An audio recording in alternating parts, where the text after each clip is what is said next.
હું પંડ્યા આરતી આપ જોઈ રહ્યા છો સ્પાર્ક ટુડે ન્યૂઝ। નવસારી રેલવેની પશ્ચિમે આવેલા ગોલ્ડી સન પ્રાઇવેટ લિમિટેડ નામની કંપનીના કર્મચારીઓએ કોઈપણ જાતની મંજૂરી વિના કંપનીના ખાનગી ડેટા પોતાના લેપટોપમાં સેવ કરી લેતા કંપનીના મેનેજર દ્વારા કર્મચારી વિરુદ્ધ પોલીસ ફરિયાદ નોંધાવવામાં આવી છે। તારીખ 28/5/2024ના રોજ ફરિયાદી મેહુલ વિપિનચંદ્ર દોશીએ નવસારી ટાઉન પોલીસ સ્ટેશનમાં ફરિયાદ આપેલી કે એમની કંપની છે ગોલ્ડી સન પ્રાઇવેટ લિમિટેડ।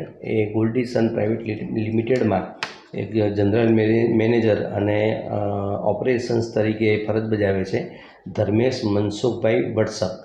આ ધર્મેશ મનસુખભાઈ વડસકે રિમોટ ડેસ્કટોપ કનેક્શનની મદદથી એ ટેકનિકલી એના લેપટોપ સાથે કનેક્ટ કરી અને એના લેપટોપમાં જે કંપનીના વેપારના જે અગત્યના જે ડોક્યુમેન્ટ જે ડેટા હતા એ ડેટા એણે પોતાના લેપટોપમાં લીધેલા। એટલે આ રીતે અંગત અને પર્સનલ ડેટા એની મંજૂરી વગર એણે લઈ લીધેલો હોય તે બાબતે આ મેહુલભાઈએ ફરિયાદ આપેલી। એ આધારે નવસારી ટાઉન પોલીસ સ્ટેશનમાં IT એક્ટ મુજબનો ગુનો દાખલ કર્યો।